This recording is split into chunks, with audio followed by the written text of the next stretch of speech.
Please be seated.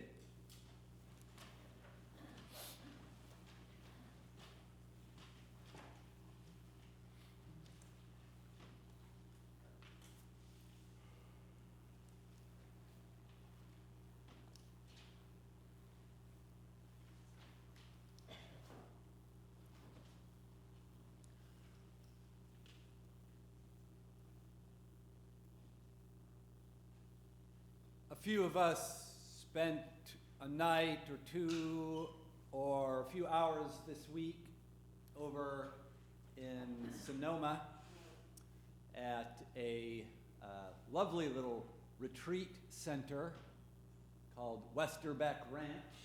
If you don't know of it, I recommend it highly.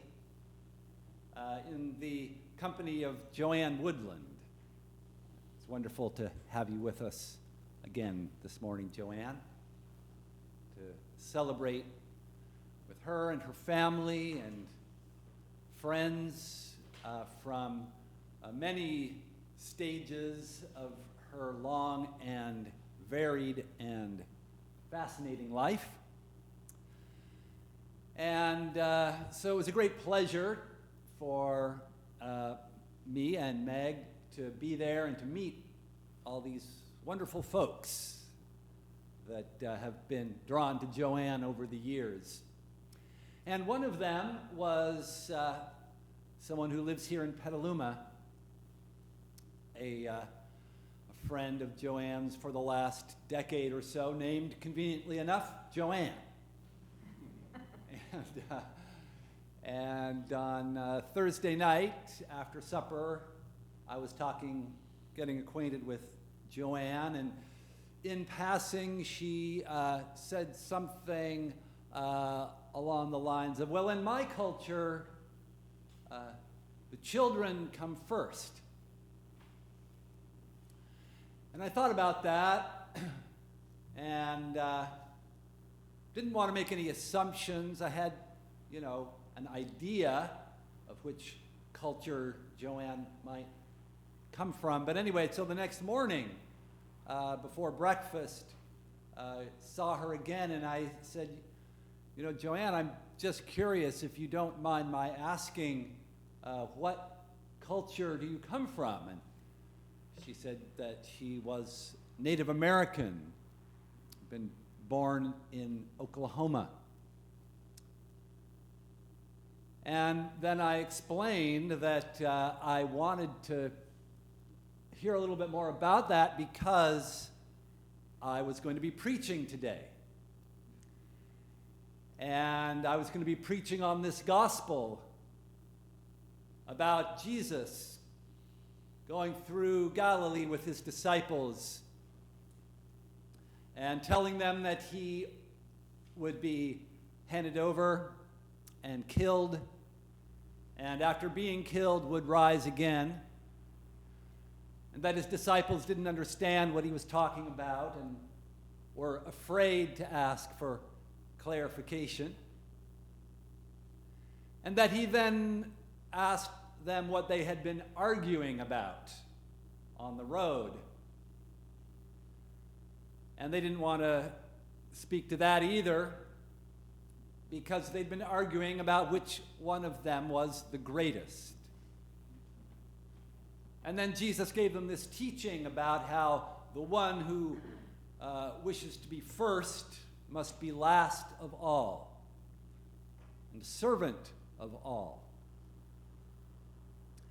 And then Jesus brought a child into the midst of them, into the middle of the circle, and embraced the child and said, "Whoever welcomes one such child as this in my name welcomes me.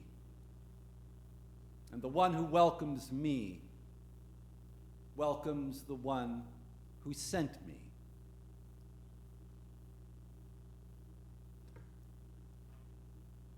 What does it mean to welcome a child in the name of Jesus?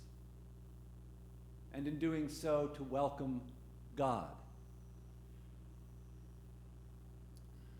Well, this is a question that's been on my mind in one form or another a lot over the last year and a half, because one of the many kind of baleful consequences of the COVID-19 pandemic is that we've really kind of lost track of the children in our community. For a long time, our services were all online, and really just the liturgy, the essence of the liturgy as we're doing it this morning, which by its nature doesn't necessarily offer a whole lot to children. And in an online format for children who had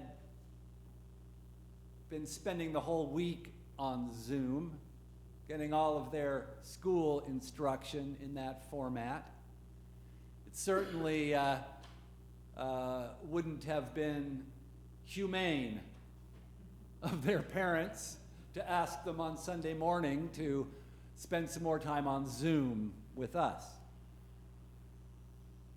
And since we've resumed gathering in person, there has been a family or two that has come with their children.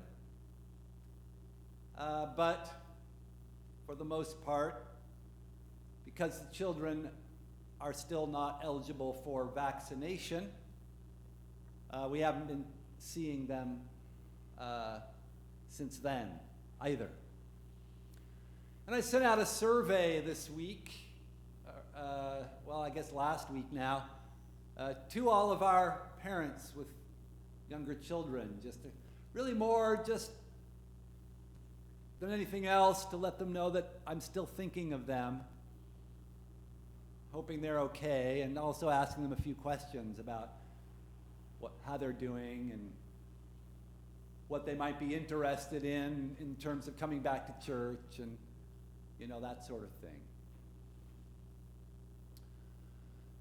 So it's a challenge, obviously, under the best of circumstances, for us as a church community to find a welcoming place for those children, but particularly so under these circumstances.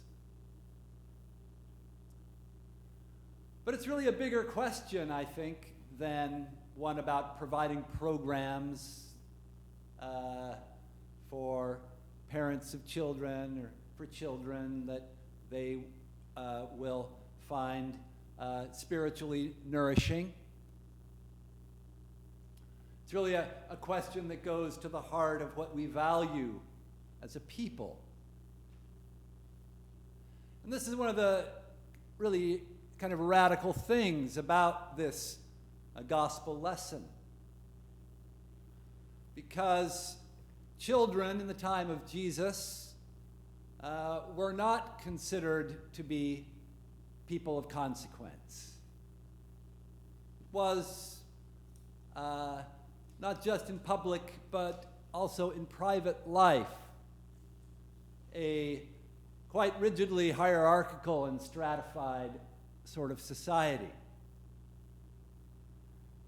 And the older you got, the more prestige you had. To live to the kind of age that we've become accustomed to expecting to live was a rare thing. And elders were held in high esteem. Nothing else, I guess, for their good fortune, which perhaps spoke of God's favor to them. But anyway, it wasn't really, and children,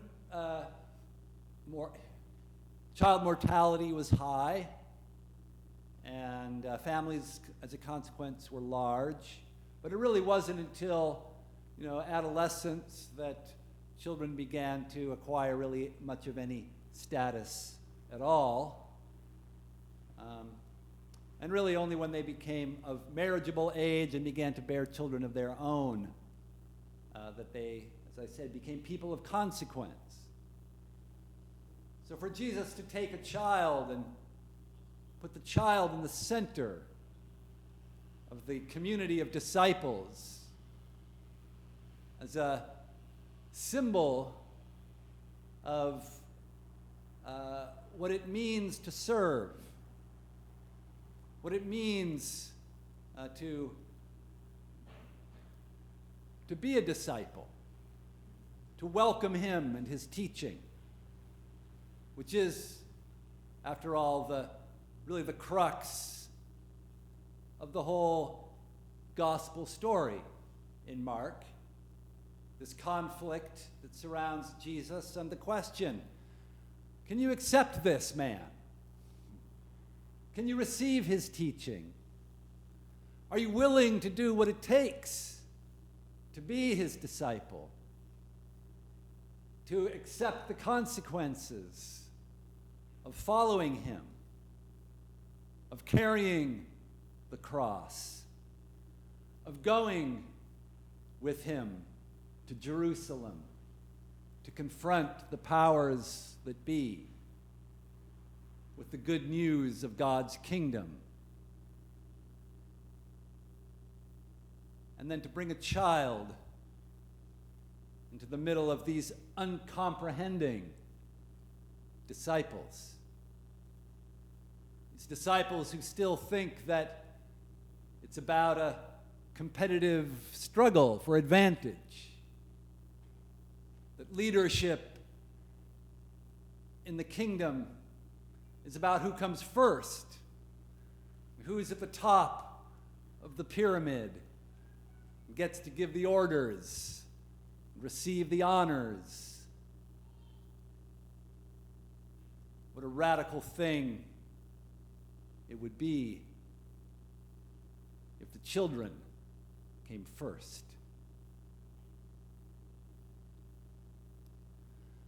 There's a lot of ways that we can think about that question in our church community, in our town, in our civic community, in our national community.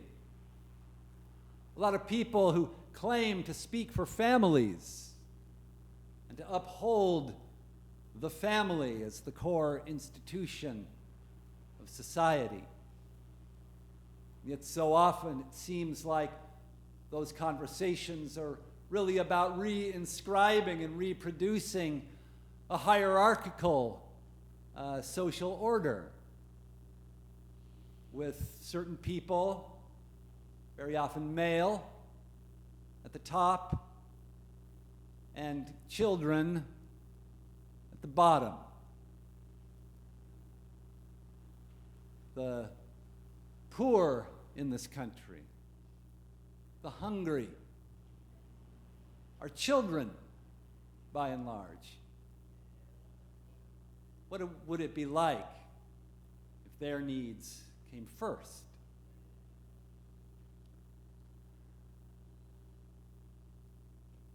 I've been really impressed over the years that in a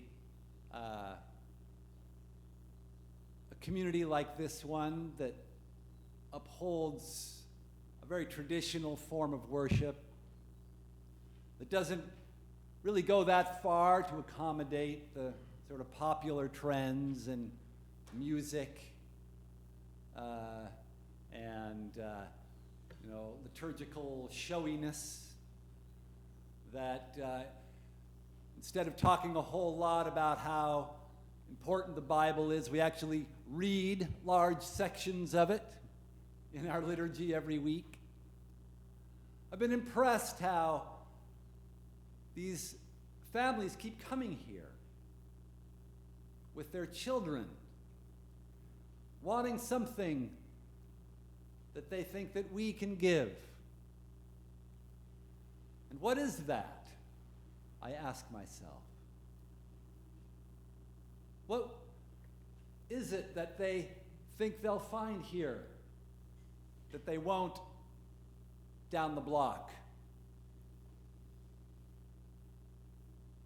And I suppose perhaps what our scriptures talk about this morning gives us a clue that what these families are really hoping for their children is that they will learn wisdom. The kind of wisdom that the letter of James talks about, that looks like gentleness. The kind of wisdom that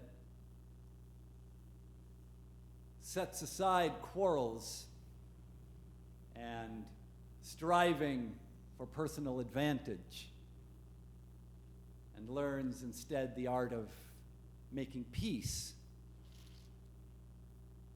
The kind of wisdom that makes one a leader, but a leader not in asserting oneself in order to dominate and to dictate and to hold power and privilege, but to be the kind of leader who serves, who is willing to be last of all, the kind of leader who's willing to come down from the top of the hierarchy and sit in a circle with the other children of God and put a child in the center of the circle and say, whoever welcomes such a one as this welcomes me. Welcomes not just me, welcomes the one who sent me, who does not claim power and privilege, does not stand apart from her creation, but comes down into human life in the form of a child.